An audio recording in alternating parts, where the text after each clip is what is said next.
Finally, at last, welcome to the Walter Bosley channel. As you guys know, this weekend is NYMZACon, the second NYMZACon. And we've just been having one of those days where we're busy taking care of things we got to do to get on the road in the morning. We're flying up there. And anyway, just that kind of day. So making me a little bit late, but that's okay. I see you guys waiting for me. And some of you folks we're going to see up there. And welcome everybody in the live chat. And welcome, folks, if you're new to the Walter Bosley channel, welcome. And feel free to peruse, the other videos that we've done in the past, the live streams and the other things that I've posted. As I said, this weekend is NYMZACon 2024, our second hopefully annual NYMZACon event. And today we're going to be talking about really the darker side of this mysterious organization called NYMZA. And for those of you who may not know what NYMZA is, there was this man in the late 19th century into the early 20th century, gentleman by the name of Charles Delachaux, and he left some very interesting books behind, volumes of illustrations and journal entries telling the story of when he was a young man from Germany being sent here to the United States to observe and report upon the Sonora Aero Club, this little group of German immigrants who were reportedly building flying machines. The only thing was, this was in the 1850s, 10 years before our Civil War, and 50 some years before flight, the Wright brothers flight, the official start of manned flight. So how could that be? How could these guys have done this? Well, the Sonora Aero Club apparently had some secrets, I think ancient secrets, and we're going to be talking about that at NYMZACon this weekend, and I've talked about it in the past before. But NYMZA was this organization which Delachaux in his writings identified as this very close to vest secretive outfit that was kind of the sponsor, if you will, of the Sonora Aero Club, and according to Delachaux, little clubs like that. And he referred to the organization as NYMZA, and he said it was based in Germany. Well, the only other clue he gave us as to what and whom this NYMZA was that it was Prussian. Now, it's when you dive into that, the 19th century Prussian history, and how that led to the Reich, and how that led to eventually, in the 20th century, Nazi Germany. Okay, so I pulled those threads. I started pulling those threads back in 2014 actually, and in 2015 I wrote a book titled Origin: The 19th Century Emergence of the 20th Century Breakaway Civilizations. And in that, I went into some greater detail about this German thread leading from this mysterious NYMZA group of the 1850s right through the rest of the 19th century, into the 20th century, right up to Nazi Germany. And I would pretty much end my research and presentation there at the pre-World War II era, because we all know that the Nazis were center stage as far as the bad guys were concerned. But shortly after that book in 2016, it was recommended to me that I dig a little deeper and that I look at a particular work. And that was a book titled 1,000-Year Conspiracy by Paul Winkler. And I was in for a shock. It was, at the time, for me, so disturbing that I was going to write about it, and I couldn't. In fact, I also started to do a video series. There may even be the first couple of short videos that I did still up here at the channel, if you look in, to a few years ago. And I was going to do a video series, but the more I read, the more that I began to understand what this material was telling me was there to warn us all about. It really disturbed me, because I had spent 20 years in the U.S. national security profession, in the national security community. I'm an Air Force officer, reserve inactive. During my active duty years, I served all of that time as a special agent of the Air Force OSI. Before that, I had worked for the FBI as a counterintelligence operational specialist. And then after leaving the Air Force, I went into global work in counterterrorism. So you add it all up, what I'd done, I had spent 20 years serving my country, the United States.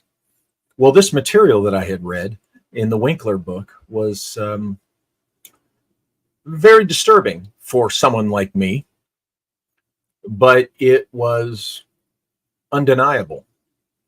In fact, the more I dug into it, the more I pulled the threads and followed the leads, and the closer I looked, the more undeniable it became. And it was very disturbing, because it made me realize that for the most part, I had been serving what we refer to as the military-industrial complex. That's not what I believed I was signing up for. I was a young guy when I started with the FBI. I started my career in national security. I was in my early mid-20s. And, I believed in, that I was serving, national security, the security of my country. And I think during my years at the FBI, the jobs that I had, that was true. When I got into the military, like many military folks, I think for the most part, particularly the work I, did domestically, serving the country was also the truth. But then there came a time in my last about 18 months of the Air Force when it dawned on me that the specialty, I was chief of an operational branch at Wright-Patterson Air Force Base. I was chief of that branch for 3 years. That was probably operationally and in overall mission, the most important branch at that detachment.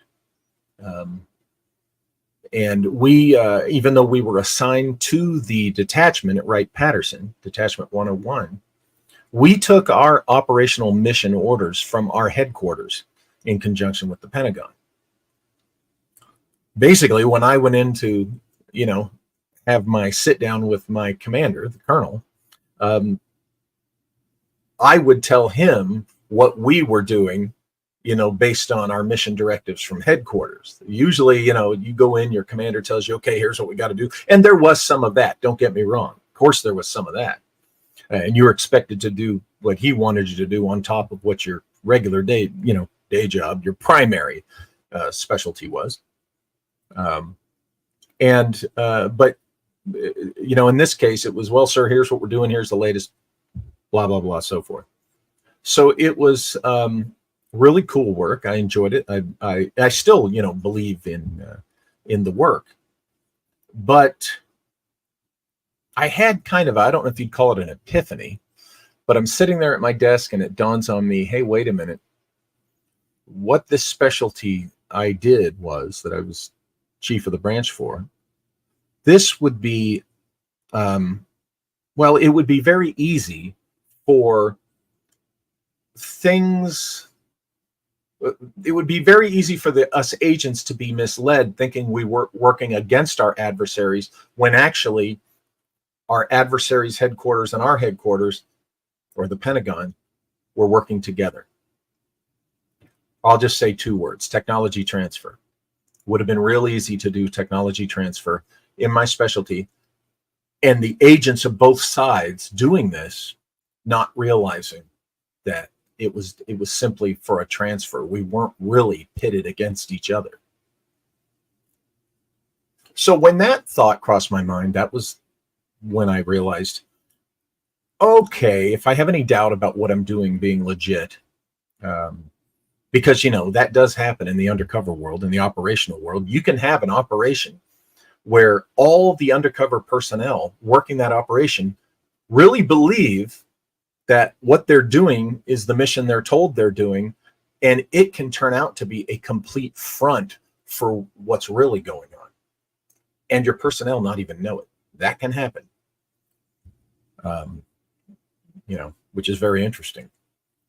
So once I got to that point where I thought, wait a minute, this may not be, I'm coming here every day, and me and my guys, we may not really be doing what we thought we were doing. And that's when I began to say, okay, time for me to go do something else. And I did. I got off active duty and went to work for some other guys and got into counterterrorism ops. And that's when I probably most served the military industrial complex, because this was, I started in spring of 2000. I had been on that job for a little over a year when 9/11 happened. And I went to Iraq during the early years of that war. I went to Afghanistan multiple times. And, you know, everybody's there, everybody's doing their mission. But, you know, the day came when I was in Nasiriyah. Now, Nasiriyah is where the ancient city of is located. And you've seen the famous ziggurat. I got a picture of me, a couple of pictures of me on top of that ziggurat, because my team leader and I, who I was partnered up with, we had to go do some work in Nasiriyah. And so we went to the ziggurat one day, and it was while I was standing on top of the ziggurat. And this is when it was very controlled. At the time, there were Western archaeologists and historians that would have loved to have been able to get over there. And at that time, they couldn't. So I understood how, you know, what a privilege that was to visit a site like that. But I'm standing there looking out across the plain where the ancient city of was beyond. And that's when it first dawned on me, hey, wait a minute. We're here ostensibly because of Saddam and the WMD, like everybody was told. But gee, is that the real reason that we're here? Well, then subsequent to that, you know, aside from the, you know, the first thought is, are we there for the oil? But then you learn about the technology. You know, you learn that the museums were raided by Westerners in U.S. military BDUs, battle dress uniforms, you know, the camouflage stuff. But without insignia was the version I heard. And they were going into museums and they were taking things. Well, what were they looking for? Now, in the early 90s, I had learned from one of the agents. I was working on an undercover squad that had been an undercover squad for 15 years during the Cold War. And I was on that squad during its last few years. And one of the agents, this was in the first Gulf War, okay? One of the agents told me, that's the first time I ever heard about it, the whole thing about Saddam Hussein imagining himself as Nebuchadnezzar and, you know, wanting to rebuild the Tower of Babel and all that stuff. And I thought, whoa, that's interesting. And so over the years, I learned about the ancient lost technology, which we talk about a lot here. So anyway, zip ahead to 2003, November 2003, I'm in Iraq, standing on top of the ziggurat of And that's when I'm wondering, wow, what are we really here for? And then when I heard the story about the guys, you know, going into the museums and looting the museums, what were they really looking for? And when you start thinking those things, you start seeing, hey, wait a minute, I'm looking around me and I'm seeing, you know, the contractors for the corporations making a lot of money. We all know this, okay? This isn't new. Making a lot of money. And that's when it really hits you, when you're one of the folks, you're in those war zones and you're really seeing what a windfall war can be. So long story short, it wasn't a difficult leap for me to take to begin to see the writing on the wall. And for my own, there were people long before me that knew about this already, but I'm talking about my personal education on this, as I came to realize what this military industrial complex, is and what it actually means. And so then I became curious about the history of it. And that's when I began to learn more about how the American military industrial complex, such as it is, as we know today, actually came to be. That's when I learned that it is essentially a product of post-World War II. And I returned to that material that disturbed me too much. I returned to it finally last year because I had to write about this. And it ended up being this book here. You can get it at walterbosley.com. NYMZA, How America Sold Its Soul. And basically what I learned through research, not just pulling this out of the air, was that it had everything to do with Operation Paperclip. Okay, you've heard this. I'm not saying I'm the first guy to say this, but I'm yet another person who has learned the fact of this. Operation Paperclip, folks, was not the brainchild of American military personnel. Colonel Harry Armstrong was the guy at the forefront of it. And here's what's interesting.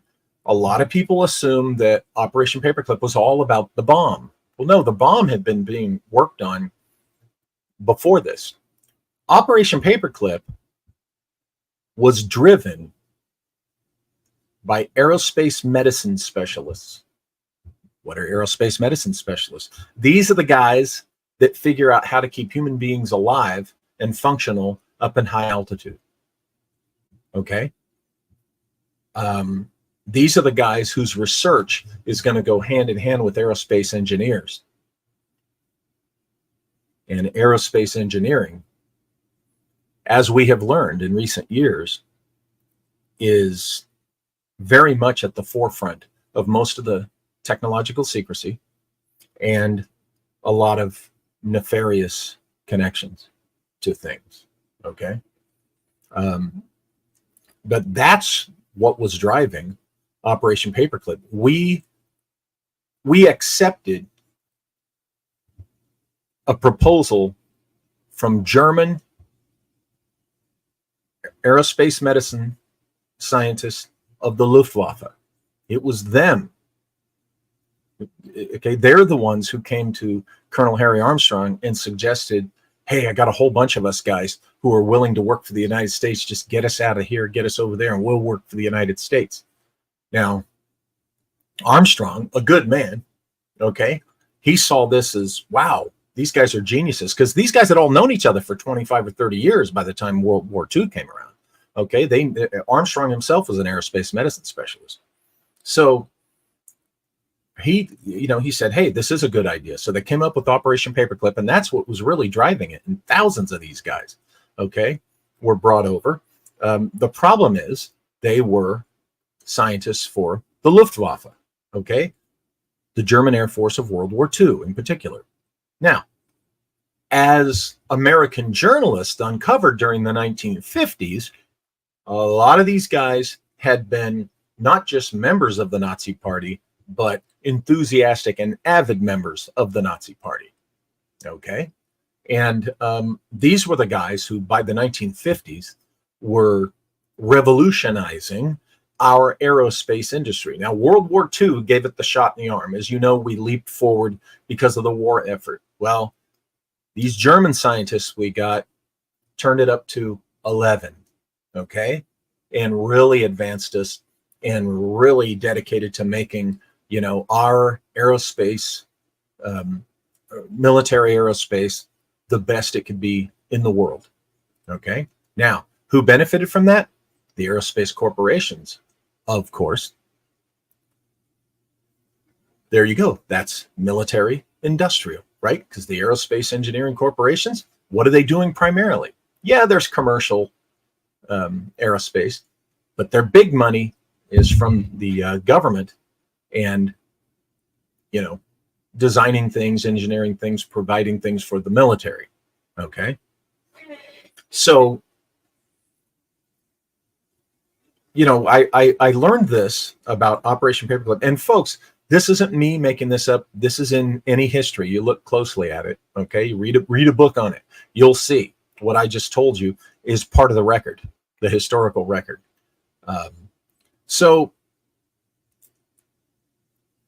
they began to see that, wait a minute, they realized that World War II had been an incredible boom period for, no pun intended, for industrial growth and wealth, right? So, funny thing, the United States by 1950 is starting to play this policeman of the world game. And so we got to be in Korea. We got to stop the spread of the Red Chinese, who are palling around with the Russians, the Soviets. We got to stop them. So we got to be over there to protect these South Koreans, and don't get me wrong, do not anywhere in this think that I like the Red Chinese. I do not. I am no fan of Marxists or Marxism. I am no fan of communism. All right? I'm just telling you, what was used. Okay, what was used was, hey, we need to do this. We need to have a presence over there. So if we agree to have a presence over there, what are we going to do? We're going to build up this military-industrial complex. And then we went from Korea, and then it had to be Vietnam, right? So and look, it's not that there aren't situations that we're concerned about. It's not that there's not situations where one group of people are tyrannizing another group of people. But it's the way in which we inject ourselves into the situation and the way in which it gets escalated so that all this equipment, all this material needs to be produced and bought. And, it just keeps going for years and years, right? So with this military industrial complex growth, it coincidentally really started to take off during the early years of the Cold War. Now, the Cold War was basically because of our fear of the Soviets having the bomb, okay, and escalation of missiles and weaponry. We had to be on the alert. Okay. Now, again, that doesn't mean that there were not Soviet agents working against the United States, because there damn well were. Okay. And they were not our friends. I am no friend. I was no friend of the Soviet Union. Okay. Not at all. Not at all. My first few years of my career was working against the Soviets. And then when the wall came down, I worked against the Russians in the 90s version of the Russians. Okay. 2/3 of my career was spent working against Soviet Union and the Russians. All right. So the Cold War's building up, and oh my gosh, we have this fear that this could happen. We gotta keep them in check, and this, that, and the other. So if they build 5 missiles, we got to build 10, and if they have 20 planes, we got to have 40. You see where this is going, and who benefits from this? Who benefits from this is the military-industrial complex. Now, people soon got on to this war profiteering, as it was called, and for years, it was the military-industrial complex. They're the problem. They're the problem. But what was growing back then also was the deep state. It had begun. It had begun in earnest with the National Security Act of 1947. Because we went into this Cold War era, and there you could call it paranoia, because there was a level of paranoia with it, and you didn't know who you could trust, and all this double and triple agentry stuff going on.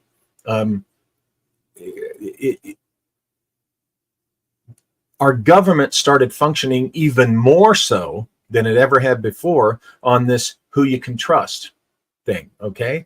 And to keep the military industrial complex going, which was greatly, okay, a creation of those ex-Nazi scientists who we'd gotten through Operation Paperclip, who helped, again, they helped us create our military-industrial complex.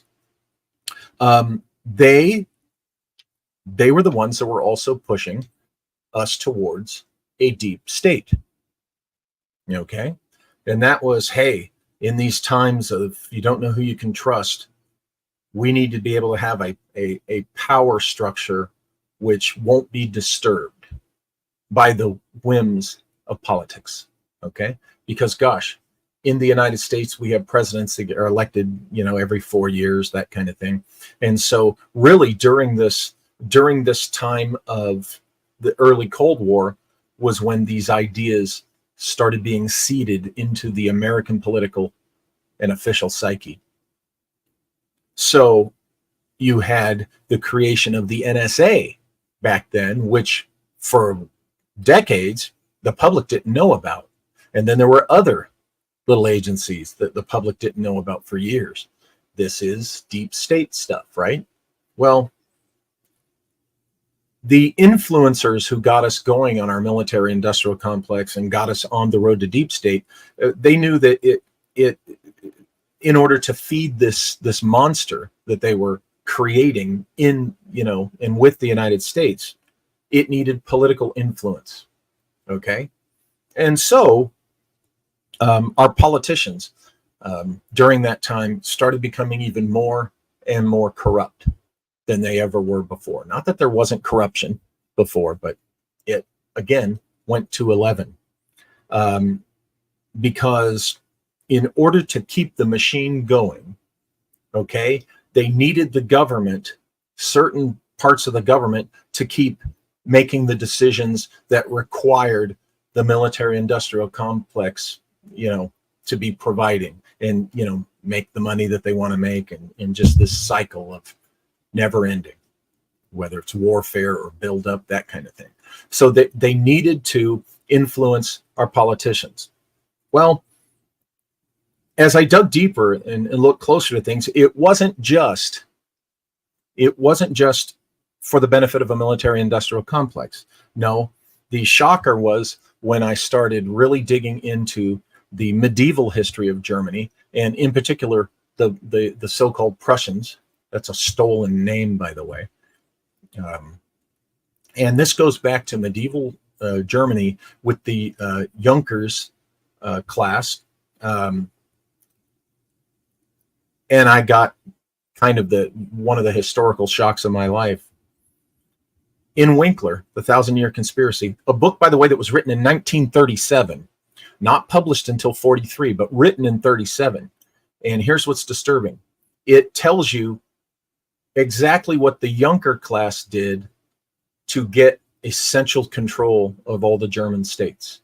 And they were the ones behind pushing unification. Germany didn't unify until the mid-19th century. Okay, there were 48 separate states. They unified in the mid-19th century, and then, went into having this great Reich, okay, which ultimately then led to Nazi Germany.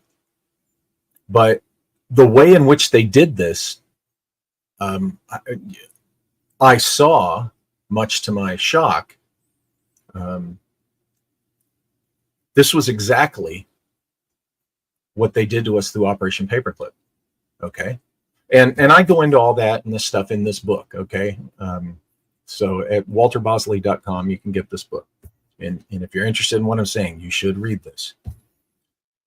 So I realized, oh my God, they would ingratiate themselves. They first started with the Teutonic Knights. They ingratiated themselves, the Junkers class, with the Teutonic Knights, okay? And they served them for a while, okay? Became their friends and allies. And then they started buddying up to the Teutonic Knights' enemies.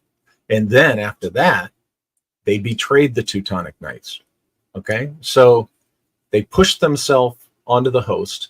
They served the host for a while. Then they betrayed the host.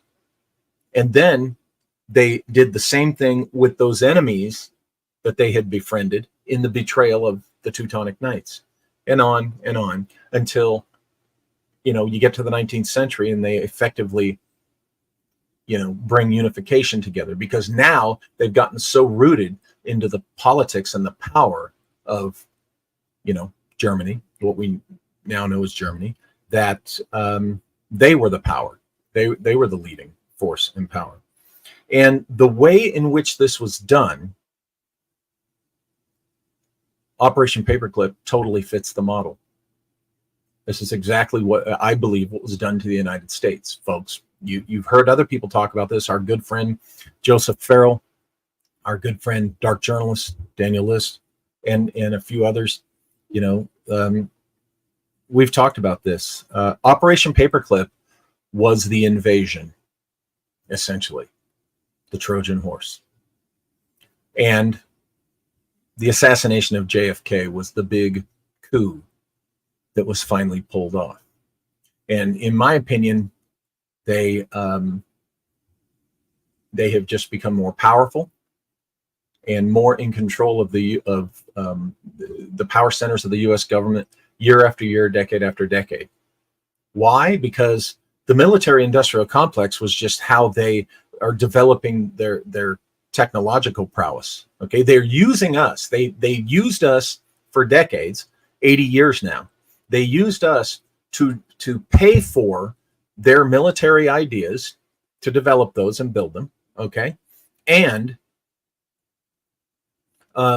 yes, it has it been to our benefit? Of course. But remember, they befriended the Teutonic Knights back in the medieval era, and it was very much a benefit to the Teutonic Knights. Okay, their wealth and their power for a while until the betrayal time came, and then they were destroyed because these Junkers, who started to call themselves Prussians after a while, they got what they needed out of the Teutonic Knights, and it was time to expand their power and use others. Okay, well, they've been using us for 80 years, and using us to develop the technology and build their political power, get greater influence on our government. Basically, they're a parasite, a political parasite, okay, as well as a technological, industrial parasite, and even financial parasite. Now, why did they target us? Okay, the United States, as we know, we rose to ascendancy. We ascended to power, rose to ascendancy. That's redundant. Sorry about that. We ascended to this global power during and because of World War II. So we were the big power on the block, and so we were the obvious target. We had defeated their machine, their Nazi machine. Okay, these Prussians that I'm talking about from the medieval time, Junkers, Prussians, as they moved through the centuries and decades toward the 19th century, where they finally had the power in all the German states where they could make unification happen, what did they do? They pushed Germany, which they created, into the 20th century and towards Nazism. Okay, because Nazism is the ultimate fascist expression of corporatism. Now, again, I am no goddamn Marxist or communist. Okay, I do think that free market capitalism is better for the human spirit than that crap is. But the evil of free market capitalism is corporatism. Okay, because in corporatism, what is it? It's the corporation that's the most important thing. Your country can fall, the corporations don't care, as long as they continue to exist. And so that's the ultimate expression of the fascists, the corporatism. And that's what these Prussians, okay, pushed Germany towards, into Nazism. But even then, I argue they knew that Nazi Germany wouldn't last. That's okay. The Teutonic Knights didn't last as far as they were concerned. They were a corporate body. They were a thing independent of their country. They don't care about those things. Okay? Now,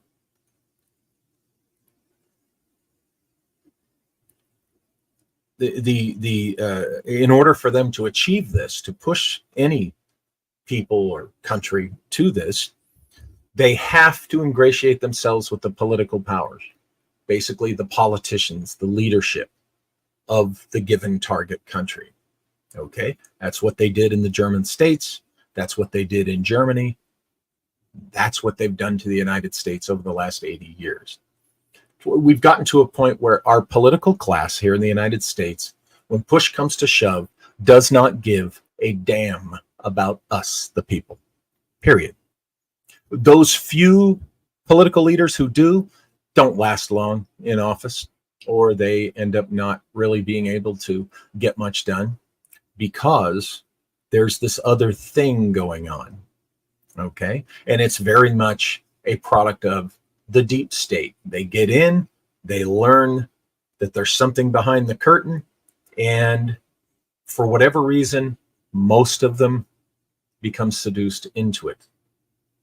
I don't think ever in our history have we, here in the United States, have we had such a gap, a canyon between the people and our political class. And the problem is our political class does not fear us. In a free society, your political class needs to have respect for the people. They should kind of fear the people a little bit. So with this rise of the military-industrial complex and this this influence that has created our deep state, we're being pushed more boldly into this fascist tyranny. Okay, they are very much globalist because globalism serves their purpose. Okay, for a time, for now. Ultimately, they're about themselves. Okay, even the globalists are being used by them. Now, I call them NYMZA in this particular group I'm talking about because of the threads I was pulling, because of the Charles Delschow research and the history of Germany and the connections I was making to what appears to have been the 19th century NYMZA and its connection leading to 20th century Nazi Germany. Okay, so NYMZA has essentially jumped ship to the United States. We've been the host for 80 years. And what that's done is they've gained control, enough control, a critical mass of control over our political class that we, the people here, really are in the most precarious position we've ever been in our history. And that's why we have things going on today, such as what's going on with the hurricanes and other natural disasters, and Fema, for example. Okay. After you gain control, okay, of a target nation's political class, after you gain control of the levers of their state, which is what the deep state is really all about, you gain control of those things. The next thing you really got to do is control the people. You have to bring the people down. You have to keep them under your boot. Okay. How do you do that? You destroy you take away their liberties one by one and take away as much of it as possible. One way, of course, you do that by convincing them it's for their own good, for their own safety.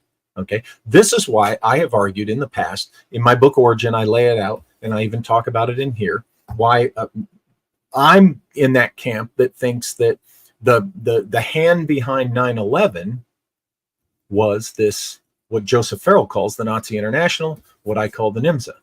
Okay, they were the ones pulling the strings on U.S. government officials, okay, military officials, even the Middle Eastern terrorists. They were using all these entities, but it was them behind this. Okay, I go into in Origin, I point out, the weird stuff going on with Deutsche Bank, German bank, right? Okay, so 9/11 was the biggest coup type move since the JFK assassination perpetrated on the United States. What has happened since 9/11? American society has gotten increasingly frantic and divided and tribal and just out of their minds with each year, with each election season in particular. And our political class has become even more emboldened to disregard us. Okay? And what does this mean? This means, for instance, they make 9/11 happen. Okay, they orchestrate it. It shocks everyone. It scares everyone. And part of that, hey, give up some of your liberties and we can protect you. Well, one of the big things that fits right in with the Prussian NYMZA former Nazi vision, okay, of power is the very organization DHS, the Department of Homeland Security, where you consolidate all this agency power, law enforcement, national security power, consolidate it, okay, bring it all together, and then you have even more power to control the people, okay? So another way you do it is using fear and shock and horror is through disaster. A disaster happens. You need the government Uncle Sam, hero to come in and say, "Oh, we're going to help you. We're here to help. And hey, in our helping you, you're going to have to basically do it our way. You're going to have to do what we say because ultimately this is good for the country." So then what do? They start, doing things that, for example, the land grabs. Okay. Look at what happened to Hawaii when there were those fires. Now, people were pointing out that there was this DEW, signs of this DEW stuff, but it was later kind of identified as, well, it might be the technology that's used, laser technology for mapping, and some people said, well, maybe that accidentally, started this, that, and the other, but there's all this mysterious stuff, like with the blue roofs, and there's all this stuff in the mix that you don't know what's true, okay? If there are 5 things said, 3 things might be accurate, but 2 are not. But those 2 are just enough to make anybody pointing out the 3 that are real look like a nut and a kook. So that's what you do, okay? Because if you get away with this much, well, try this much next time. And if you get away with that, you get the idea. You just keep pushing and pushing because, again, anybody who speaks out, points out, hey, there's something fishy about this, all we got to do is get them labeled a nut. All we got to do is discredit them or eliminate them. So we have things like, the Hawaii stuff. We have the other weird fires that have happened in the Western United States over the last few years. And now we come to this hurricane situation. So leading up to these recent hurricanes, you find out little things like the fires in Hawaii. Well, turns out that some of the most valuable real estate is what's destroyed. The things that are on it are destroyed. And, oh, gee, after it's destroyed, well, somebody's got to, somebody's going to get it, right? And my recollection, I recall looking at this, the people who acquired the property after the other people's property was destroyed, this transaction happened pretty quickly, okay? And now with these hurricanes, you have this valuable property, which a lot of people are arguing. The hurricane, oh, gee, it cut a swath through this particular valuable geography. And, is somebody going to come in and take it over? So if you're trying to get your hands on, say, mineral resources, say like lithium, which is, like at the top of the list these days for a variety of reasons, but you have a bunch of the citizens residing on that property, owning that property, but you want what's under their feet. Remember the film There Will Be Blood? Think of the main character in that, Daniel Day-Lewis's character. Think of him as the U.S. government, or worse, the deep state. They want to drink your milkshake. Okay, they want to take what's yours because they want it. Now they'll say all this highfalutin crap that, well, it's for the good of the many, that kind of thing. But funny thing is, will it end up in the hands of the many? Or will it end up in the hands of a corporation like BlackRock, for example? Funny how you have corporations like BlackRock going around buying up as much property as they can. And, the story is that they're not going to make it available for sale. They're going to just make it available for rent. Because remember what Klaus Schwab said, you'll own nothing and you'll be happy. That's what they want you to believe. So if you're industrial deep staters, if they want resources, well, let's see. Coincidentally, at the same time that our military industrial complex was growing, these same Operation Paperclip invaders were also at the forefront of creating our space program. And with the space program came ultimately weather control technology.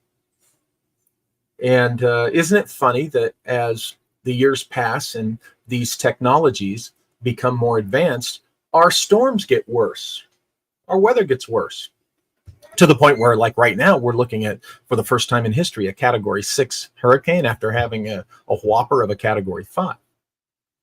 So, if you want the resource, the idea, you guys get this. This isn't, people have been talking about this. Use your advanced weather technology to destroy what's there, right? So you can go in and grab it. Now, there are people whose property is destroyed in this weather, and they have deeds. They do own what's there. The land is supposed to be theirs, but these corporate invaders, these industrial complex guys, they figure, okay, we've got to cheat them out of it. And we need some way to enforce our cheats. Well, that's why we created the deep state, okay? The deep state uses government bureaucracies against whoever they want to bring down, against whoever they want to take from, or whoever they want to silence. So this, there was kind of a form of what we call Fema in existence a long time ago in our history, but it was nothing like this thing we know as Fema. Okay, so here we are in our modern times, and they need a deep state enforcer, okay, to force to forcefully take stuff away from us. Okay, but they've got to paint it with the idea of it's good for national security, it's good for us. Okay, it's for the good of everybody. So they come up with this idea, this Federal Emergency Management Agency. I think that's what it is, right, Malia? Yeah. Yeah, FEMA, F-E-M-A. And there we go. There's the perfect agency to enforce their nefarious activities upon the public. So what do I mean by that? Well, go back to what I said about their citizens who own this property. Okay, well, they use the technology to damage that property so badly that it reaches this threshold. I believe the threshold is if it's 51% or more damaged, you lose it. And you're paid like a fraction of its value. And then that's it. You're gone. You don't own that anymore. Okay? They do things like, well, it's gotten so bad now, they do things like people, their property, their economic lives are destroyed, and they're offered $750. Now, some people say, well, that was only for immediate needs and stuff like that. But hey, you've heard it said, we're sending billions outside the country. You know, there's one country we send billions to, and their citizens all enjoy, say, free health care because of the money that the United States sends. And look what we go through with our healthcare system. This isn't new stuff. You've heard this. So I have no doubt that they're going to keep doing this. Okay. To me, it wouldn't surprise me at all that this category 6 that's brewing, you know, is an artificial storm. Yes, I'm in that school of thought that thinks this is possible. Okay. But here's the thing. They have the people so mixed up and so against each other to left and right, okay, that those of us in the middle, we're kind of getting pummeled from the extremists on the left and the right. All right, and I'll get to that again in a second. But, you know, they get things out there and it's in the mix. Remember what I told you? If there's 5 things said, 3 maybe have a basis in truth or accurate, but 2 are going to not be true. And that's what's going to be talked about the loudest, so that people doubt the other 3 that are true. Okay, that's how this game is played. You know, for instance, it is said that Kamala Harris's husband has interest in lithium mining. Well, when I looked into that, you guys know me, I was a federal agent. I'm not going to go on and just, you know, repeat something, you know, being as is, unless I've researched it and found it to reasonably be so. What I found so far is apparently that's not true, that he has no connection to lithium mining. But here's the thing. Just because it's not true with him doesn't mean it's not true with other members of our political elite class. Okay? Maybe the idea that somebody, okay, wants the lithium mining rights in this area is true, but they just haven't identified the right one yet. Maybe the idea that it was Kamala Harris's husband was something that was dropped and they knew that it would go nowhere so that it could be discredited. You see my point? This is the kind of games they play. Okay, this is the kind of games they play. You got to remember, in the early 20th century, both the Nazis and the Soviets were masters at psychological warfare, at all this, you know, trickery, political trickery, and social trickery. You know, propaganda, misinformation, disinformation. Okay, and that's what I'm talking about here. That's the kind of thing that's being done. So here's the thing. It's kind of like a political revelation of method, right? Somebody, whatever the mineral resources are that are valuable, where this hurricane just cut a swath through and destroyed a bunch of people's homes and everything, whatever the valuable mineral resources are under there, I guarantee you, somebody in our government, somebody in our political class, okay, has some type of profitable connection to this. Okay. Yes, somebody wants the resources that are there, and the people, they don't matter. And you can't go in and take your jackbooted thug military and gun them all down. Okay. You can't drop bombs on them. Okay. But what you can do is trick them into thinking, oh, it's a natural disaster. Oh my gosh, what are we going to do? And then you get them desperate. So then you steal what was theirs. and you leave them powerless to do or say anything about it. And what I'm saying is, people often wonder, and that's the reason I'm on here talking about this. People wonder who does this, who did this, who's behind this. In my opinion, it's this NYMZA group, okay? Because they go back centuries, and they've played this game for centuries. All right, and I'm telling you, I spell it out in this. This is what I've been talking about. This is like the darkest, most depressing book I've ever written.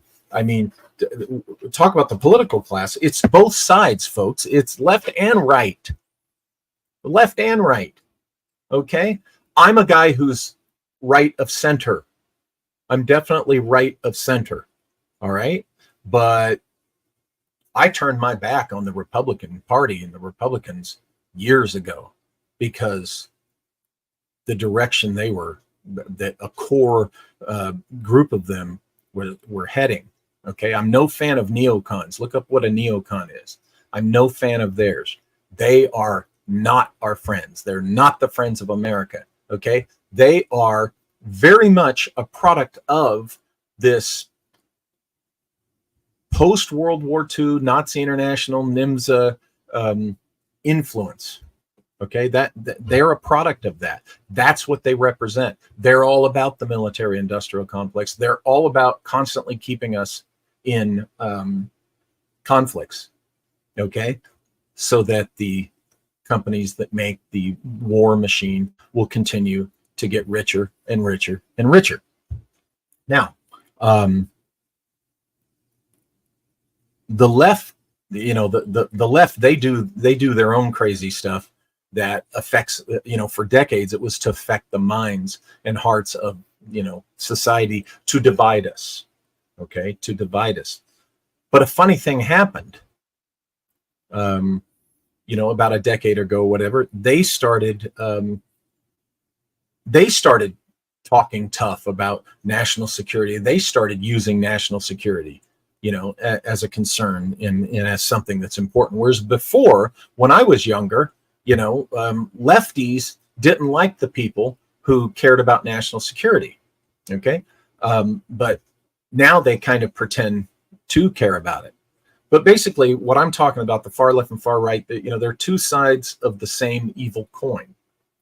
Okay. Now, who would they be now?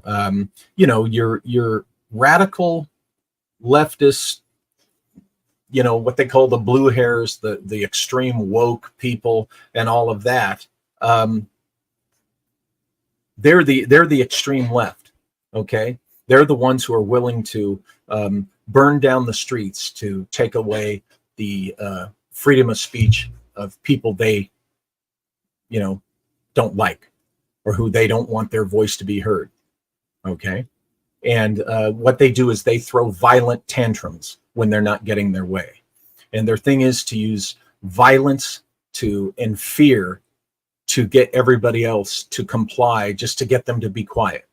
Okay, and this is something that the left and the Nazi fascists, quite frankly, you know, both of them used this during that era, but the left really mastered. This is the kind of stuff they would do leading up to the Bolshevik Revolution, and you know, this is the kind of thing that Dzerzhinsky encouraged, you know, Soviet influence agents to do.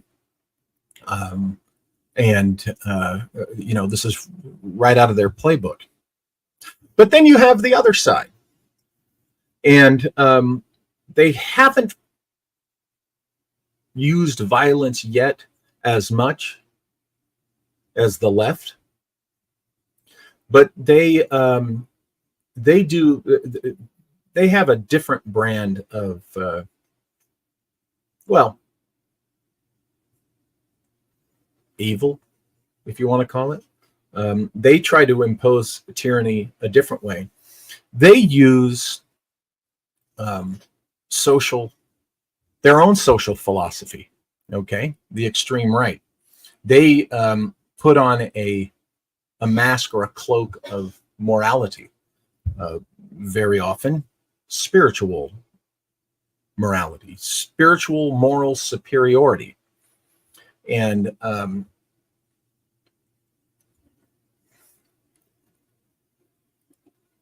they really ultimately want to do the same thing that the left is doing, and that's take away people's liberties, take away people's rights, because they personally don't like those things or don't believe, in those things. Now, these sides, the ultimate left or the far left and the far right, they're puppets as much as anyone else could be. They're both puppets of the people pulling their strings, obviously. But what they do is they fire up people based on their fears and their beliefs, right? And get them to do the radical things. They get them to take the action because they want to use this fear and just they want to get everybody into a frame of mind where they're just willing to comply, okay, just to make things peaceful and calm. All right. And they use, either violence in the streets or violence in the mind. Okay. And I realize that's not as clear as I thought it was, but these are the things going on socially in the United States right now. And they're designed to keep us distracted from the other things that are going on, from the things that the deep state is doing. Okay. And it's all about keeping us in this state of frantic dissension, us against them. Okay. Gosh, on the left, you had, what were they called? What was that group? What are the crazies on the left called that were radical during the Obama years? It began with an A. Antifa. Antifa. Okay. You have Antifa and radicals like that. Well, right now, we have people on the right. Remember, I told you I'm right of center. Okay. But there's people on the right that I'm concerned about, that are really give them power, and they'll show you, how radical they can be. They call themselves Christian nationalists. Now, the latest tactic is for people on the right, apologists on the right. Remember, I'm right of center myself. Apologists on the right are now saying, oh, that's not a real thing. That was fake propaganda. Bullshit. It's not fake propaganda. It was created by what I consider a political nut group called the Heritage Foundation. Okay? It sounds all innocent. Oh, the Heritage Foundation. Oh, Christian nationalism. Oh, it sounds all safe and wonderful. But this is where bad seeds can be buried, okay, and grow into something dark and nefarious. You got to be careful with groups like this, because what they want to do is they want to get in, they want to get power, and then they want to start doing their things that aren't so wonderful. Now, people say, "Oh, Walter, you've turned lefty." The hell I have. Hell no, am I a lefty? I am not a lefty. I don't like them either. Okay. But here's the thing. They've had more time to dig into our system and our country and our society than these nuts on the right have. Nuts on the right have been around, I know. But see, the lefties, okay, they started working into us back in the 1920s, when Dzerzhinsky and his boys, the Soviet Union, sent forth their influence agents through Western Europe with the intention to come to the United States. And they very specifically had their Soviet influence agents, Marxist influence agents, get into the law, journalism, academia, and politics to influence America. And it was a long game, okay? They might not, conquer in 5 years. They might not conquer in 10 or even 25 years. But what they're doing is they're working on the psyche of these pesky Americans, this giant that they want to bring down, okay, or control for their own uses. And it was working. Remember, if you really give an honest look to the Joseph McCarthy story, it wasn't that he was wrong about Soviet spies in America. He wasn't wrong about that.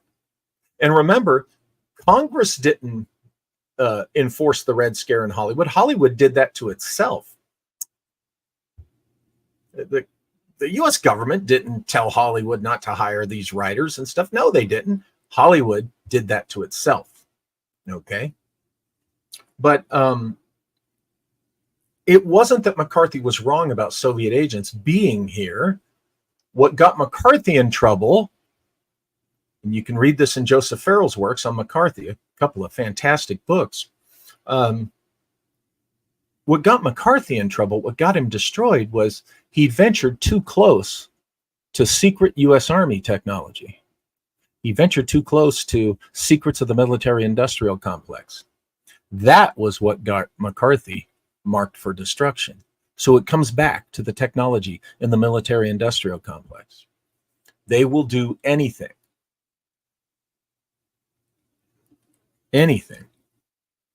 to protect this technology. Our friend Daniel List talks about this with the X-Protect and they'll destroy anybody to keep their control and their power and their secrets. That's what got McCarthy in trouble. But my point of all that is the leftist influence agents have been rooted, okay, and have built their power over decades. Okay, so yeah, they're a problem. They've been a problem for a long time.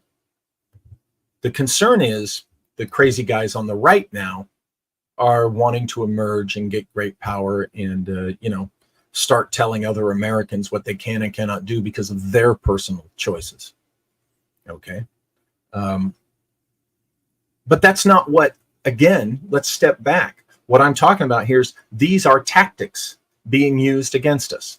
Okay. If you're someone who's right of center like me, you see people, to be concerned about on our own side. And if I know good folks that are left of center and they don't like the crazies on their side. But you see, the crazies are being used to keep pressure on us and to keep everybody us and them, us and them, us and them. The minute that a critical mass of Americans start, identifying as Americans, regardless of where they are on the center on the spectrum, that's what scares a deep state. That's what scares an elite political class like we have. So they've got to keep us divided. Okay. And this is a tactic that this mysterious German group has been using since the medieval era. And this is what I'm talking about when I talk about NYMZA, how America sold its soul. So right now, yeah, you're seeing it. Look at Wyoming. Just as the hurricanes have caused destruction and death and chaos, and we see the very questionable things that this Fema is doing, or like not doing. Like, look at the helicopter thing. Okay, you guys have no doubt heard about the black helicopter that came in and destroyed a relief station. And then, of course, the next day or 2 days later, the Connecticut National Guard or whoever comes in and says, "Oh, gee, we're sorry, that was an accident. That was one of our helicopters." If the helicopter pilots and air crews of the Connecticut National Guard are no better than that, then they got some serious issues and they need to be yanked from flight duty. I don't believe that story at all. I'm one of those who thinks that you damn right that was done on purpose. Was it intimidation? Was it exasperation on someone in the deep state? This offering of $750, oh my gosh, please, seriously, how offensive.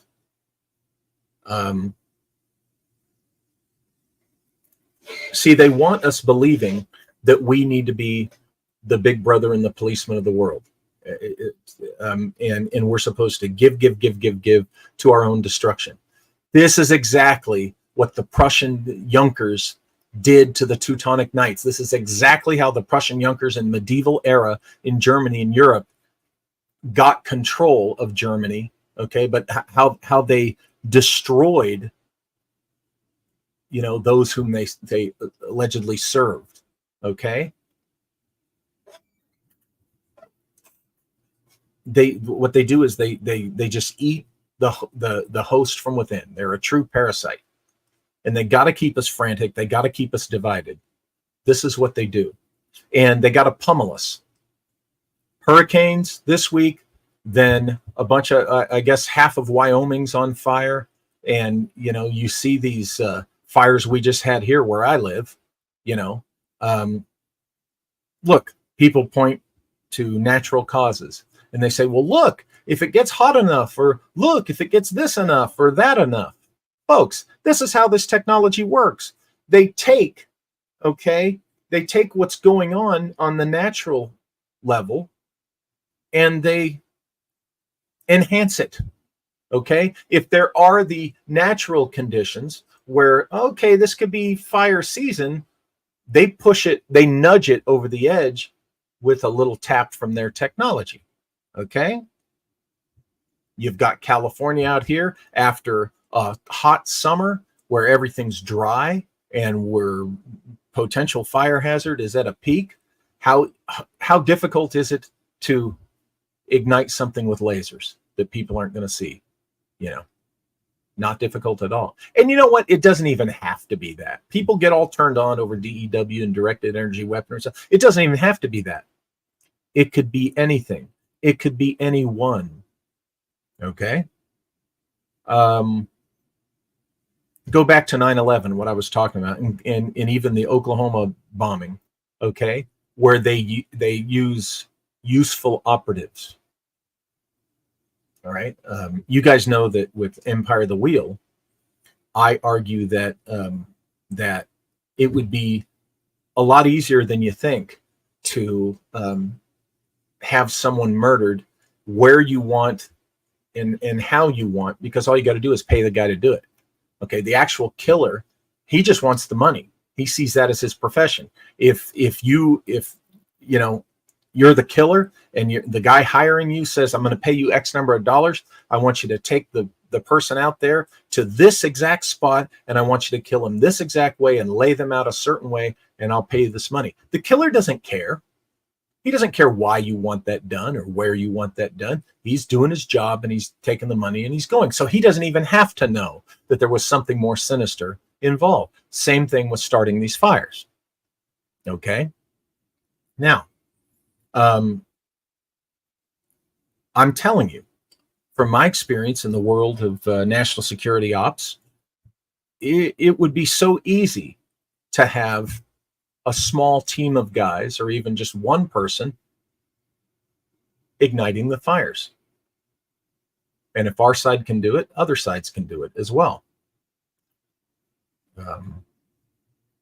And what you do is you got these fires this month, and then, oh my gosh, you got the hurricanes that month, on the other side of the country, and then, oh, okay, now this week it's going to be fires in the middle. It's constantly keeping everybody in a state of frantic hysteria. What a surprise leading up to the election. None of this is an accident. Many of you guys know this already, but I first saw, I think, the clue to this NYMZA stuff in our history in my Empire of the Wheel research. Okay. Now, you guys know that this mystery woman, Cora Stanton, if you're new here, check out my Empire of the Wheel books, because that's where I tell the story of this mysterious 7 deaths that happened here in San Bernardino Valley within just weeks and days of each other. And what I discovered, this happened in 1915. This was during World War I, before the U.S. got involved. And what I discovered was there were German agents all over California. Okay. Because Germany and England obviously were at war with each other, but India was also struggling for its independence from England. Now, here's what's interesting. What was going on in 1915 was Germany, to keep England busy on two fronts, Germany was fueling the fire of Indian independence. How were they doing this? Well, one way they were doing it was they were smuggling guns from ships in the Gulf of Mexico, okay, through the American Southwest via the railroad, okay, coming to California, and then taking those guns down to San Diego or Long Beach to the ports, and then having ships take these weapons, munitions, to Burma, across the Pacific to Burma, then Burma, and, you know, to get them in the hands of Indian freedom fighters. At the time, there was this big thing, okay, that's mostly forgotten now, called the German-Hindu conspiracy, or the Hindu-German conspiracy. It flip-flops, okay? This was an alliance between Germany and India for these weapons, and Germany was doing it, again, to split the resources of England while they were at war with England. Now, why did this affect San Bernardino? Because the San Bernardino Railroad hub for a century, over a century, has been the main hub on the south end of the West Coast, okay? If anything coming through Southern California had to go to the East Coast, the rest of the country, and they did it by rail, it came through San Bernardino, or the other way, from the east to Southern California to ports in San Diego, LA, or whatever, Long Beach, it came through San Bernardino. So I'm a former counter-espionage guy, okay? I know the history of this stuff. I know how this works. If these munitions were being transited through San Bernardino, through the train station, they would come in on trains from Texas, and then they would be shifted, you know, to a train headed to San Diego, for example. I guarantee you there would be German agents there to observe undercover to make sure that shipment went well and the transfer was made properly. And there would also be agents of the receiving party, and that would be agents of India. Okay, so San Bernardino at that time would have had its fair share of German, and we know there were German agents in San Bernardino, but also agents from India. Now, I talk about it in my Empire of the Wheel book. Agents from India could, you know, particularly, you know, back then, have really blended in with the Latino community, with the Mexican American community, you know, and, you know, the white people wouldn't have known the difference. They wouldn't have known that these were Indian agents. Okay, but I guarantee you they would have been here. Now, what does this have to do with my Empire of the Wheel research beyond the basic history? I told you there were 7 victims. One of the victims of these mysterious deaths, which I argue were murders, one of these victims was known to be involved. He was British born, and he was known to be involved with the war effort, raising money for England, for the war effort. Now, people like that are often rubbing shoulders with intelligence agents, or they are intelligence agents themselves. And he was found dead of suicide, which I argue was murder. I think he was executed. Okay, so you have him, but then you have the woman, the mystery woman, who we're told her name was Cora Stanton. Now, I'm going to give you a spoiler, something that I didn't discover until after writing the first book with Rick Spence, by the way, author of Secret Agent 666, the book about Crowley. Till after Rick and I had that book out, I dove into this mystery woman, Cora Stanton, who was found dead on November 19th, 1915 in a lake in a park here in San Bernardino, where now Inland Center Mall is located. And the facts of her case and some other interesting historical facts about another woman who we know nothing about what happened to her after 1909 led me to argue that I can't prove this yet, but I'm confident of it. The mystery woman was, in my opinion, Etta Place, the legendary friend of Butch Cassidy and the Sundance Kid. Now, I've also presented the best argument, what I think is proof, that Butch and Sundance were indeed agents of the Navy, of the Department of the Navy, the ONI. Now, I've written a paper on this that you can get at walterbosley.com. It's very inexpensive. And Melissa Tittle and I, she's the producer who's developing my Empire of the Wheel books into a dramatic television series. She and I did a video a few months back, or some months back, in which we talk about my research, okay, presenting evidence that Butch and Sundance were agents of the ONI, the Office of Naval Intelligence, okay? So I have argued in a couple of my books, presented the evidence that Etta Place had been working for the Secret Service when she met Butch and Sundance. Okay, there is evidence for this, big time. I argue that she was still an undercover agent working with the Secret Service in 1915, and that it was she who came to San Bernardino working undercover, working against these German agents, most likely, who was found dead in the lake,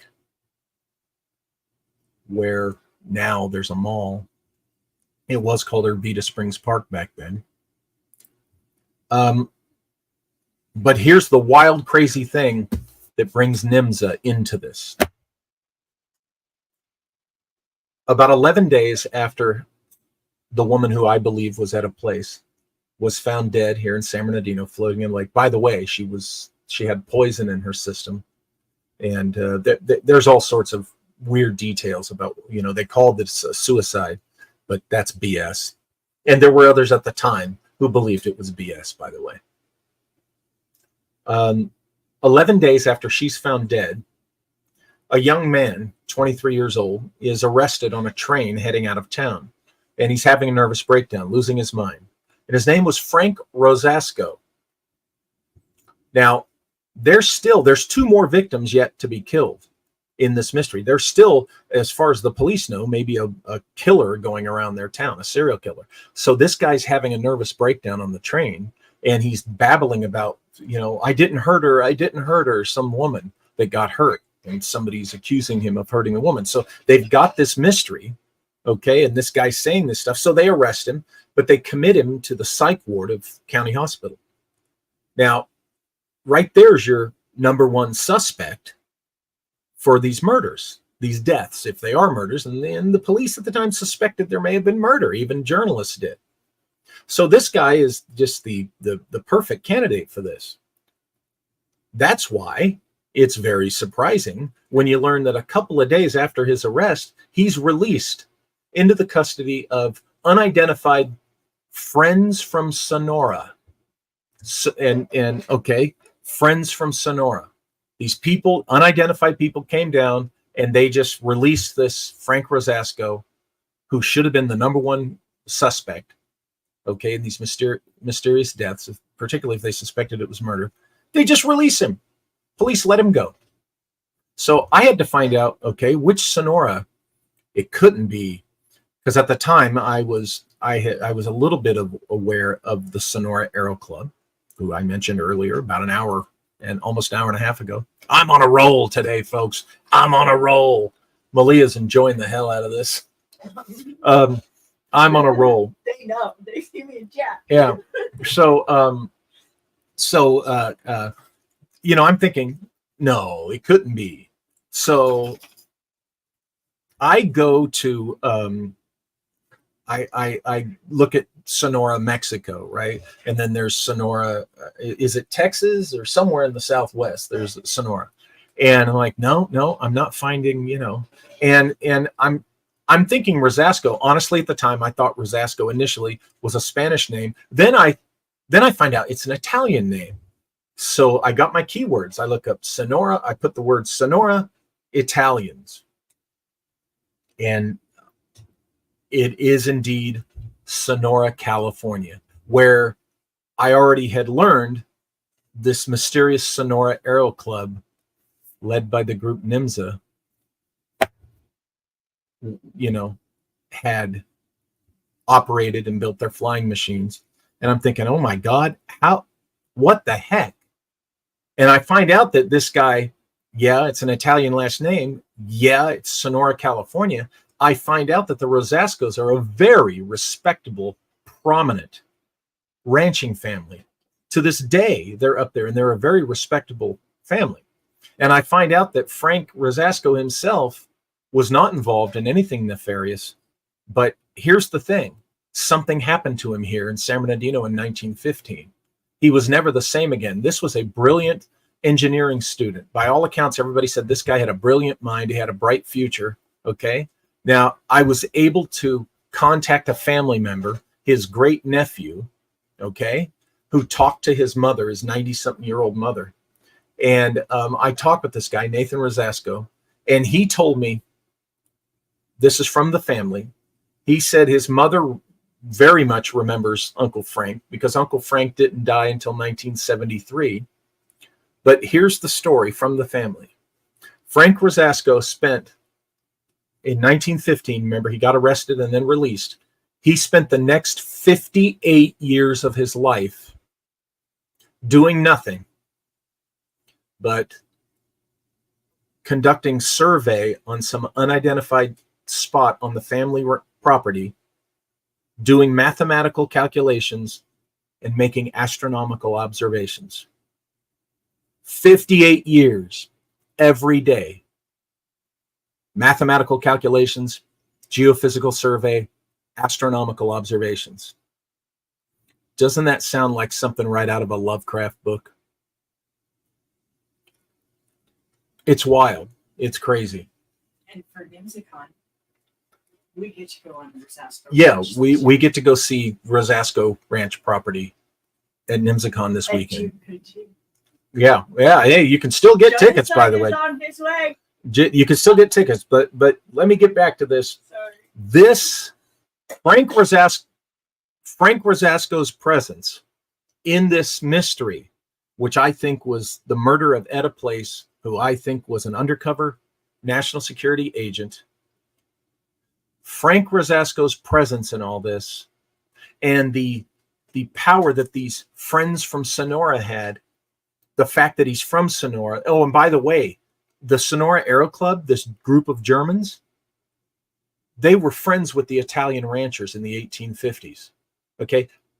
According to Delschow, Italian ranchers provided the Sonora Aero Club members with barns that they could dedicate to building their flying machines and hiding them from people in the barns on these Italian-owned ranches up in Sonora, California, Tuolumne County.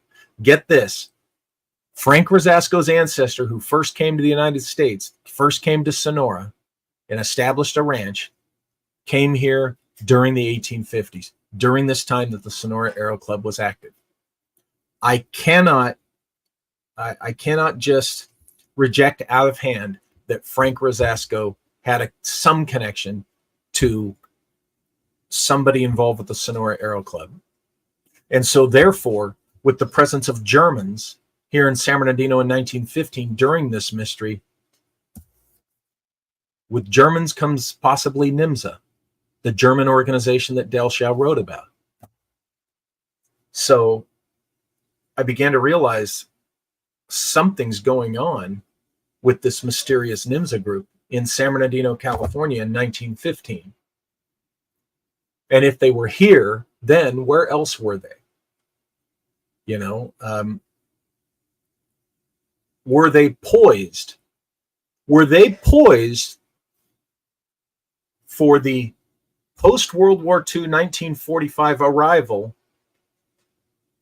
of the NYMZA Nazi Trojan horse through Operation Paperclip?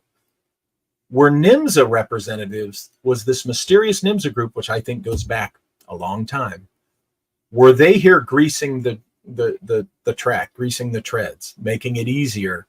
Okay. Were they already influencing American politicians, American industrialists? Okay. I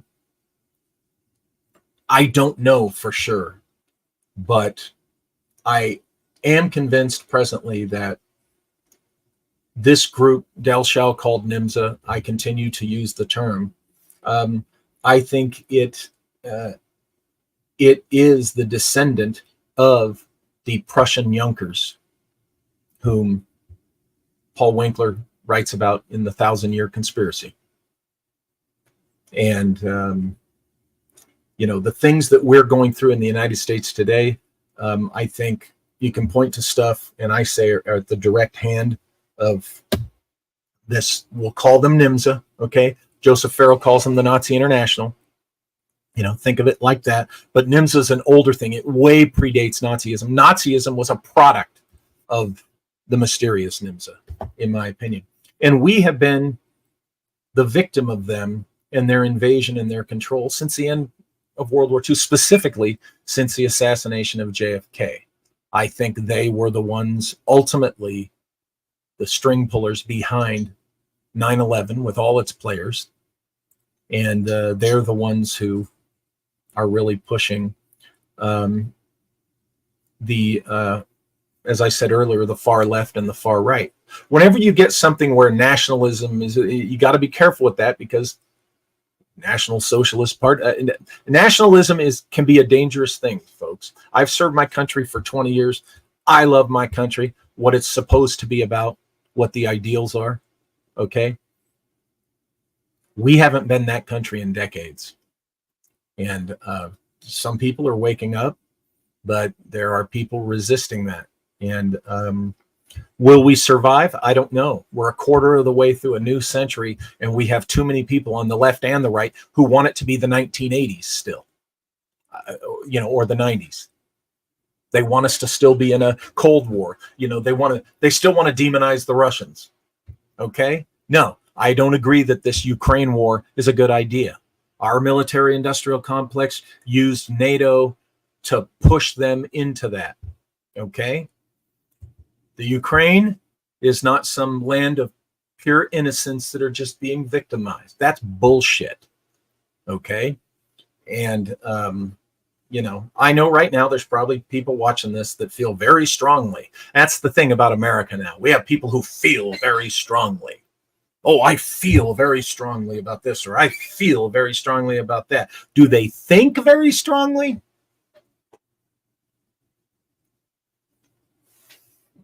A lot of them don't, because right now in America, it's very easy to just go with your feelings, because that's where the group is, the crowd is. And there's a lot of people who lack the courage of their convictions and are scared to death to step out from the crowd. They're afraid to not be accepted by the group. Okay. And that's exactly where NYMZA wants us. That's exactly where the deep state wants us. That's exactly where our political class wants us. They want us divided because they're working together. No matter whether they got an R or a D after their name, they're working together.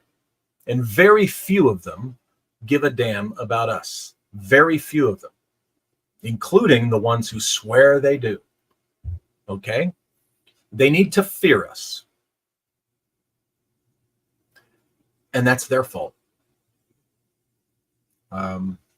So, anyway. Did I go where I was supposed to go? Yeah. Okay. That was a great show. Hour and a half. Let's go to some comments. Let's go to the live chat. And you know what? There's a guy I love, and my eye caught his comment first, and I want to mention this plight because he makes a very good point, and that's our good friend CW. He's saying, don't forget about the suppression of the pet rock. Good point, CW. I love it. So Darcy asked a question that I think you'll find interesting. Okay. She said, so you think he went bonkers from grief, or was he monitoring, talking about Rosasco? Yeah. Or waiting for something to come back? Their craft must have been more saucer than Zeppelin sized.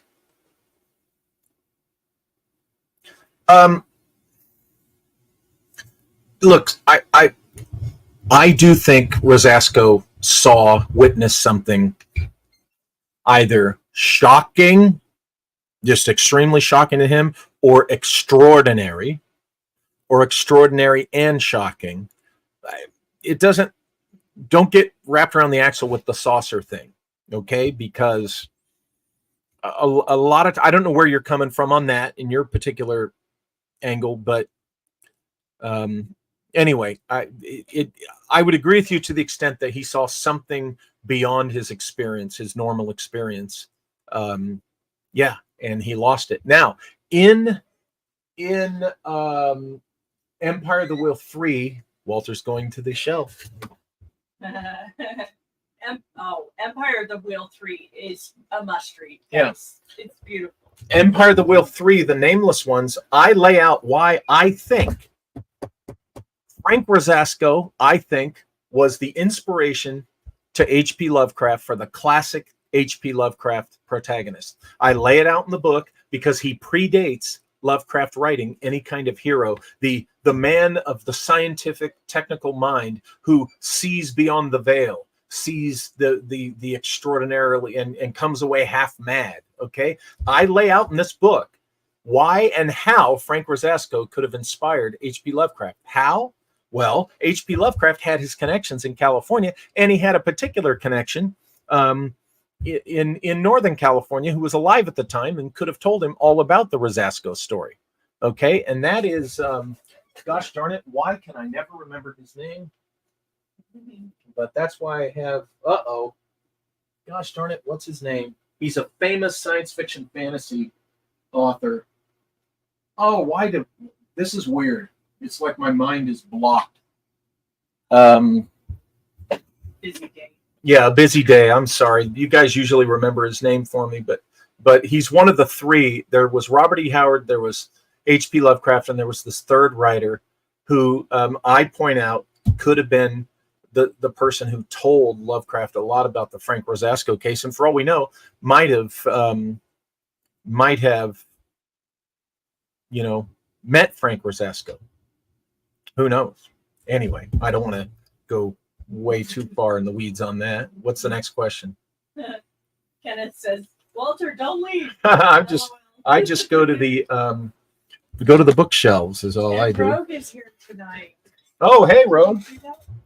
It bothers me that I can never remember. He's a famous fantasy author. He's got one of those names too. Yeah, and it's one of those names that for some reason I can't. Does anybody else have any questions? Please put your questions in all caps. I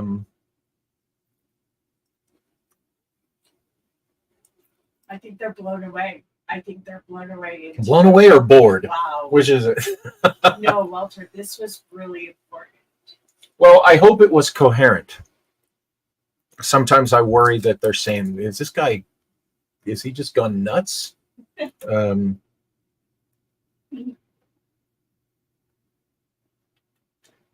Oh, the bell-shaped jar stuff.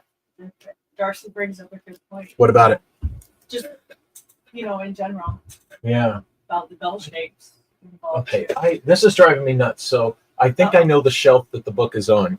Okay. I'll be right back. I'm coming right back, folks. I'm coming right back. I just gotta go.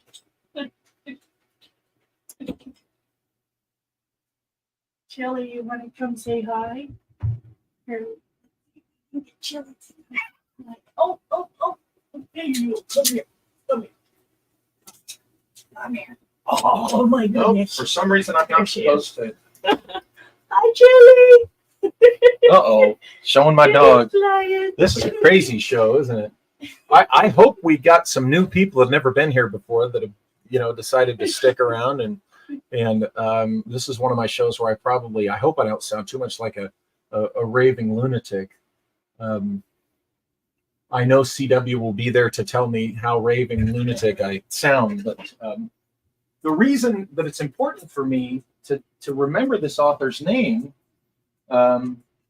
is so that you can go read his stuff. Where is he pasted? Well, she's got to go outside. Yeah, where is he pasted? Anyway, so okay. Rogue status says no question. Good to see you, sir. I'm a new small business owner. Very little time these days. Yep, I'll tell you. Clark Ashton Smith, thank you. Thank you, thank you, thank you. No. Yes.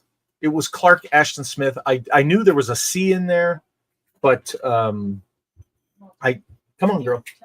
Come on. Come on. Come on. Come on. Let's go. Let's go. Come on. Maybe she just thought I was gonna eat her or something. It's not dinner time. Yes, Clark Ashton Smith. I think Clark Ashton Smith, who, by the way, was supposed to meet Ambrose Bierce. Now, you guys know I wrote Destination Carcosa, my book about Ambrose Bierce, and what I think happened to Ambrose Bierce. He was supposed to meet Clark Ashton Smith, and then he disappeared. Smith never got to meet him. Smith was very young, was a poet at the time, and Bierce had done a review of one of his poems. But Clark Ashton Smith lived close enough to Tuolumne County that he could very well have been acquainted with Frank Rosasco, or at least people who knew him and could have been very well versed with the Frank Rosasco episode and story. And he was close enough to Lovecraft that he could have told Lovecraft about this, this tragic, weird thing that happened to this guy. And I've kind of, to an extent, poured through the Smith stuff. And I do, in one of my books, I analyze, it might be this one, it might be the, actually, it might be the Bierce book, Destination Carcosa, where it's Destination Carcosa, where Smith had written a couple of stories that might be about what really happened to Bierce. So Smith might have known what happened to Bierce. Robert Barlow, who was the archaeologist, the specialist in Mesoamerican archaeology, who was the executor of the Lovecraft literary estate and was friends with Lovecraft during Lovecraft's lifetime. He went out and visited Clark Ashton Smith in California, came out here.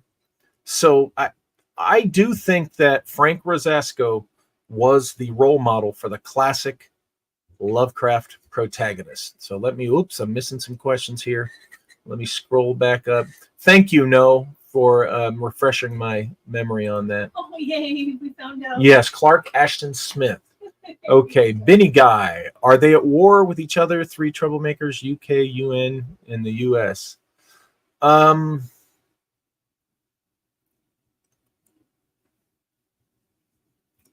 You got to understand, when you say the US, you're talking deep state versus what is supposed to be the actual state. Okay, deep state, they're going to, the UN I see more as the globalist entity, but our deep state, they're opportunists. They'll work with anyone who serves, whatever They're true parasite. Yeah. You got to be cautious of all of that.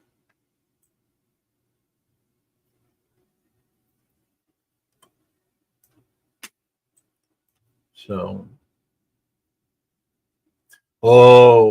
Johnny Side didn't put this in all caps, but my daughter just discovered Chambers in The King in Yellow. Oh, yes. How delightful. How delightful. What a journey of discovery she's on. Yes. And King Kill 33 was mentioned earlier, too. Well, yeah. Yeah, King Kill 33 and see, there's just, folks, the 20th century was a mixed bag. There was incredible technological advancement. There were some great things, as there are in any century, but ultimately there's some of the worst things to have happened, and particularly to our country here in the United States. As we were ascending even higher, we were carrying with us evil. We were lifted by essentially that evil, that dark power. Okay? What Charles Dalshaw called NYMZA, what I agree and still call NYMZA. Now we're having our NYMZACon. That's not a celebration of these assholes. It's just because it's the quirkiest, strangest, most unique word in that whole thing. It's really a celebration of the Sonora Aero Club, because the Sonora Aero Club, these German immigrants, they rejected the Prussian NYMZA. They rejected them. And Especially Peter Menace. Peter Menace, the leader, he especially did not like them. He may or may not have died. He may have died, or he may have faked his death, or he might have been sabotaged, essentially murdered, taken out by NYMZA agents. Chris Simpson, any remote viewers ever observe and report these individuals, Frank, Clark, etc., in events to your knowledge? Not that I'm aware of. You have to understand too, when you say any remote viewers, you got to be particular about who you're talking about, because there's people who practice RV who aren't, I'm going to say there's plenty who aren't honest with others, but there's some that aren't honest with themselves. And whenever, you guys know, I think these kinds of things basically have a baseline of realism, but and I think anyone can develop the skills and stuff, but you have to be totally honest with yourself, because it's easy to fool yourself, and it's even can be easier to fool others, with claims. So, but I'm not aware. I've done personal remote viewings of, related things, but,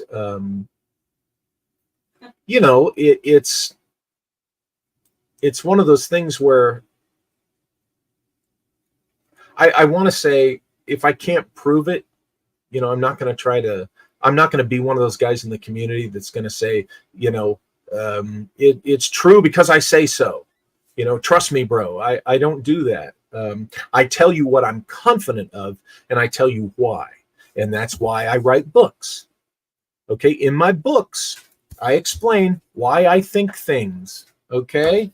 And why I take my positions on things. That's what my books are for, is to tell you what backs up why I think what I think, but you have to decide ultimately for yourself. And, but I practice the remote viewing stuff myself, Chris. So, I don't write it off like so many people do, or some people do. Mick Connolly, any British connections to NYMZA? His name reminds me of Mike Connors. Oh, any British connections to NYMZA? Well, I would argue, if they have any German loyalties, like King Charles, his cousins, that whole family's German roots, right? I mean, come on. And you guys know what I think about, the whole British thing. I've said it a million times because, particularly when I talk about this work, when I say anything disparaging, I say England or the Brits or the UK, I'm talking about your guys' elites too, for the British folks that are viewing. You guys know I don't mean the regular folks. I think our regular folks and your regular folks, we like each other. We get along. We're great. We're talking about leadership, okay? Because we have shitty leadership too. And that's what I'm usually talking about. But anyway. But, there probably are. Benny Guy says, Mr. Walter, Mr. Farrell, best teachers, thank you. Hey, you're welcome. Thank you for the compliment. Okay, so. Wow, I really went longer than I thought that I was going to. So it's an important topic. Yeah. And, we wanted to, and because this weekend is NYMZACon, I felt like I should remind everyone we'll be going live randomly. Oh, yeah. Yeah, we are going to pop on live through the weekend more than I did last year. I know last year I intended to do it more, but we just got busy and distracted. But this year, I'm going to follow through. We're going to be popping on live. None of the speeches are going to be streamed. You guys know why. Because to experience NYMZACon, we want you to attend NYMZACon. And look, we appreciate these times are tough. And so all you folks that have bought tickets and are venturing forth over there to meet with us, we're very grateful. We thank you. We understand that, people have to make tough choices with where they spend their dollar, and the fact that there's a number of people that, are coming to our event, spending their well-earned resources. We really appreciate that. And, maybe next year things will be better to where, more people will be able to join us. Okay, so we have The Abode of Dr. Rotwang. Oh, Rotwang, one of my favorite movie characters of all time. Walter, have you ever noticed how many occult groups and practitioners come from the Bavaria, Austria, Sudetenland? Oh, yeah, right? Like the heart of alchemy, you know. Pull up a couple of comments. Did you see Sun Warrior then? Right here. Oh, it wasn't in caps, so. Sun Warrior says, currently reading and enjoying Confessions of a Spooky Mind. Yeah, he just got it. And hold on a second. Hey, I'm on my live. What's up? Okay, you want me to call you when I'm done? Okay. Okay. That was my kid. Currently reading and enjoying Confessions of a Spooky Mind. Well, thank you. Thank you. That was... I don't really write books about myself. That's the only one, and you see how thin that one is. So I just share some things that I've been asked about. It's a good one, and it's often neglected as an unnecessary read, but I like it. I like that one. It's fun. I'm getting in at least of those lives. I think there's a word missing there. He's been on the road all day. Yeah, I know. Ari Babel. To go. Thank you for taking the time to stream with us tonight, Grace. Thank you, Ari. Oh, yeah, Marcos, is Winkler book available for... Hey, Winkler book is free. Go online, go to Gutenberg Press, and you can download it for free in PDF. Nice. Okay? Now, get that book, read it. If you haven't read this one, read this one after you read the Winkler book, and you can get this at walterbosley.com, where you can get all my books. The chat is all going to know exactly where Malia's disembodied voice is going right now. Does that mean that we can reprint this for Lost Continent Library? What are you talking about? Is it available for PDF? Oh, Winkler? Yeah. Oh, yeah, absolutely. Okay, well, we want to make it available. Okay, we're going to make Winkler book available for a free download at Walter Bosley. No, a book. A printed book. Oh, yeah. Okay. I mean, they can get as a reprint. Yeah, as a reprint. We'll make it available as a reprint. If you like, you'll be able to get it there. Yay. Griffin Eagle 7. Walter, do you think moving picture was invented far more earlier than they say? I don't know. I've never seen any reason to think so, but I'm not going to say it wasn't, because look at what Da Vinci was doing with, visual arts. Greece knew how. Okay. Ancient Greece. Absolutely. That's interesting. We'll have to talk about that and maybe delve into that and see if that's worth a show, because that's interesting, being a movie fanatic. Physical copies are superior always. I agree. Think about what could have been contained in the Library of Alexandria. Oh, good point. Okay, now it's interesting. Now it's even more interesting. It was interesting. Now it's even more interesting. So, well, folks, I've been on here a long time. I got time for like 2 more questions. And then I got to get off here because we got to get ready to, we're leaving early in the morning for NYMZA.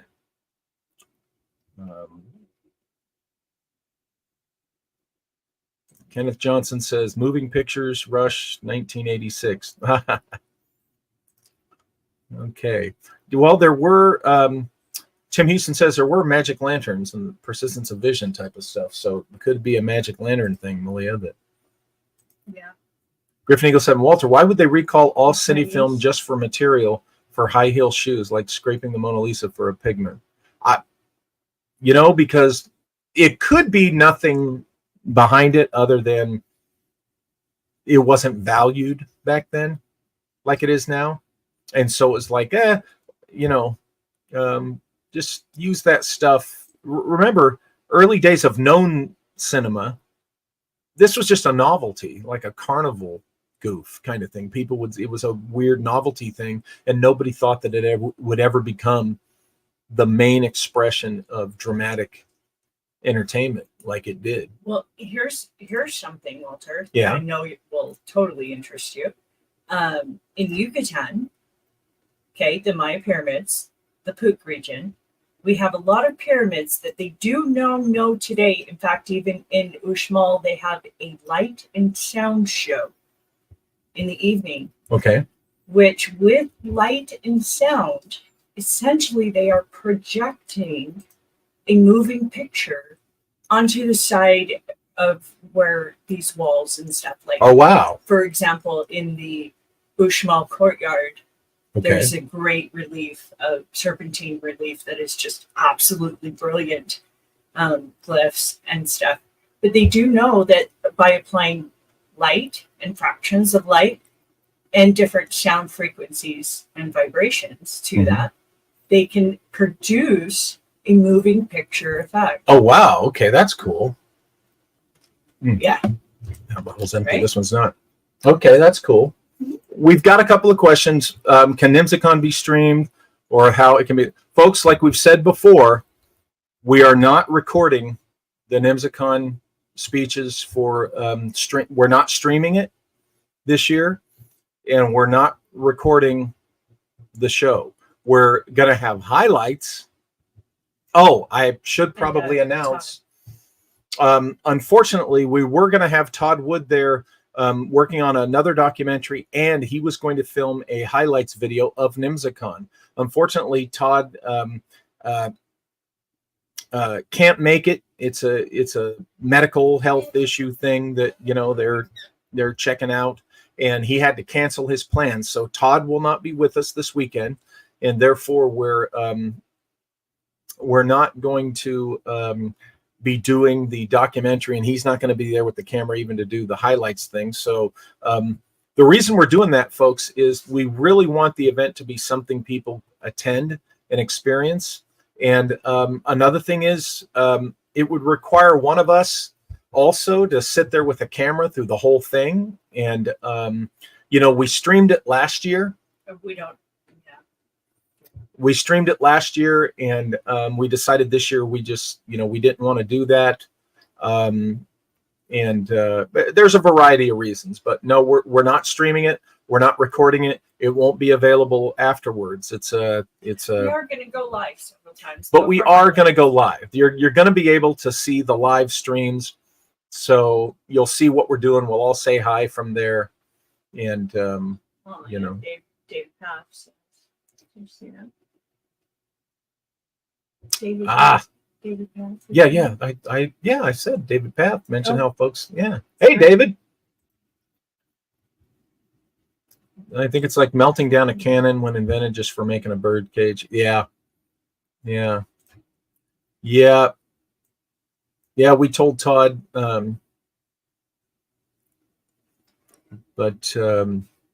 keep telling you prayers, guys. Yes, very much so. Griffin Eagle 7, the very first movie, Man on the Moon, I believe airships were recording far earlier, and they all wanted film, making cinema, film, scrap here, more, less about. Yeah. Yep. Well, hey, folks, look, I've been on here now a couple of hours. I got to go because we've got to finish getting ready for leaving in the morning. I want to thank all of you for hanging out for these 2 hours. If you're new viewing the show, please check out the other episodes we've done over the past years. And, we'll be back next week, right? Yeah, and find NYMZA and the rest of them over on Walter Bosley. Yeah, go to walterbosley.com to find, this book. This is if you're an American and you're concerned about these things that, we're talking about, that I'm talking about today, trust me, you want to read this book. You need to read this book, walterbosley.com. You can find it over there. And so we'll see you. We'll be back from NYMZA Monday night. And but keep your eye on the channel here, because you're going to see us going live while we're up there. Yeah. Nick. There you go. Look at that. You got Griffin. God, I hate this thing when it. Where is he? Wait. Just about that. Off to rewatch seems like off to rewatch what? Oh, tonight. Okay. I'm sorry. I don't get context, folks. Bad on you, not me. Thank you, Tim. Hope you can make it one of these years. Would love to see you. Yeah, absolutely. But if not, we will be in Australia one day. Yep, we will. Okay, folks. Thanks again. And we'll see you from NYMZACon. Oh, Jenny said it's tired.